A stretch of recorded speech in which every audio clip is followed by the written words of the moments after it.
Hello friends, स्वागत है आपका हमारे चैनल सफलता अड्डा पर। और आज है 11 मई 2020। आइए देखते हैं कि करंट अफेयर्स का हमारा पहला क्वेश्चन क्या होगा।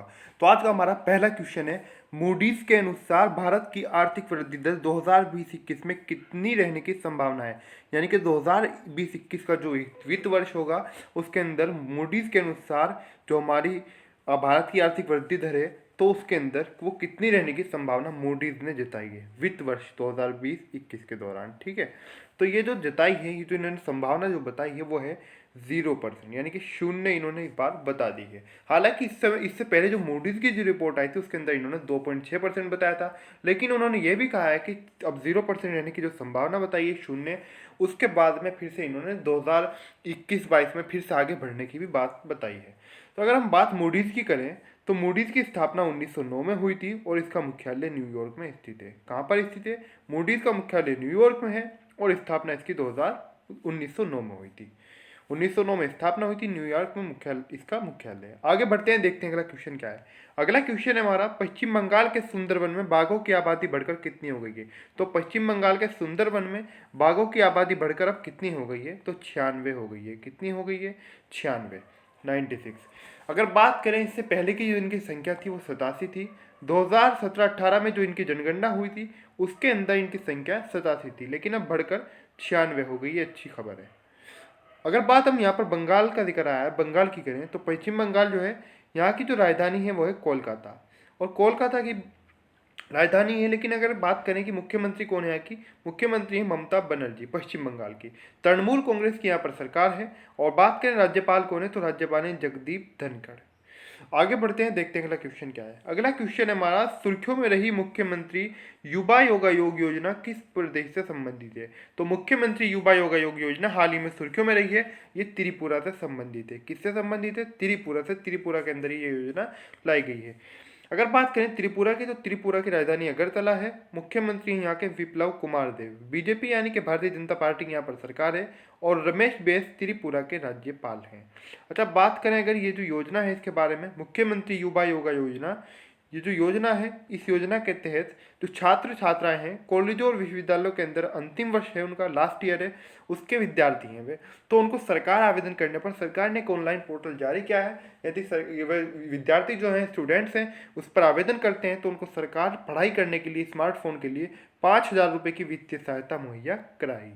किनको? जो छात्र छात्राएं आवेदन करेंगे और जो कॉलेज हैं, विश्वविद्यालय, उनके अंदर अंतिम वर्ष के छात्र हैं, उनका यानी कि लास्ट ईयर के हैं।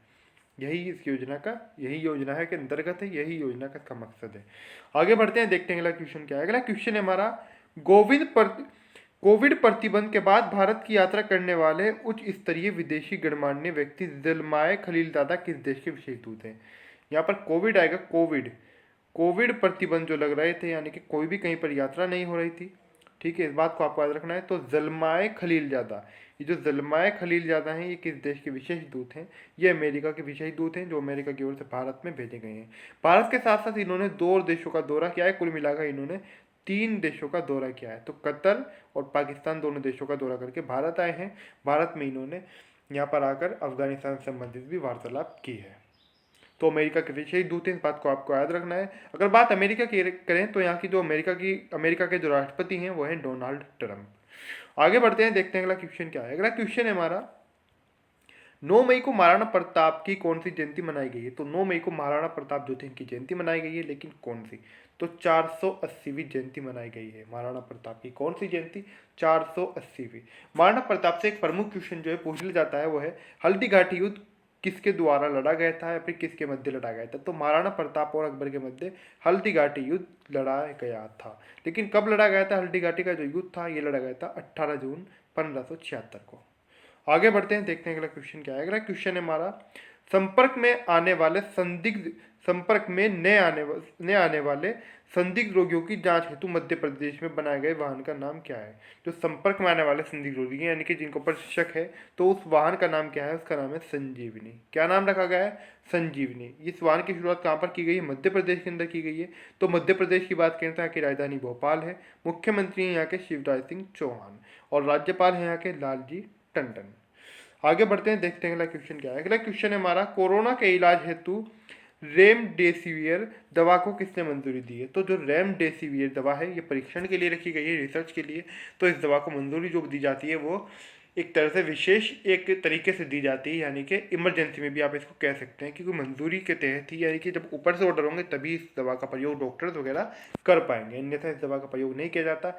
इसमें इतना अंतर होता है कि अगर कोरोना रोगियों की बात करें तो वो लगभग उनके जो ठीक होने की अवधि है 15 से 20 दिन की मानी जा रही है, लेकिन इस दवा का प्रयोग करके जिसके तहत रिसर्च भी हो रहा है तो इससे कोरोना रोगी 11 दिन में ठीक हो रहा है। मतलब जिस प्रकार भी वर्तमान में ठीक हो रहे हैं, वैसे तो कोरोना वायरस की अब तक कोई वैक्सीन सामने नहीं आई है, लेकिन इस दवा को हाल ही में प्रयोग करने के लिए किसने मंजूरी दी है?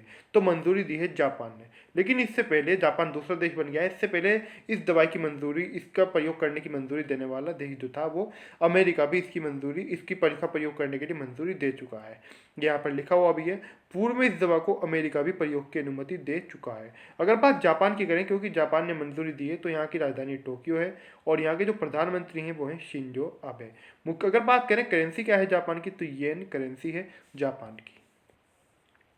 आगे बढ़ते हैं, देखते हैं अगला क्वेश्चन क्या है। अगला क्वेश्चन है हमारा, फ्रीडम ऑफ स्पीच अवार्ड 2020 से किसे सम्मानित किया गया है? तो फ्रीडम ऑफ स्पीच अवार्ड 2020 से सम्मानित किया गया है सिद्धार्थ वरदराजन को। किसको? सिद्धार्थ वरदराजन को इससे सम्मानित किया गया है, ताकि अपनी खुलकर आवाज़ रख सकें, निष्पक्ष रूप से जो खबरें हैं वो दिखा चुके हैं।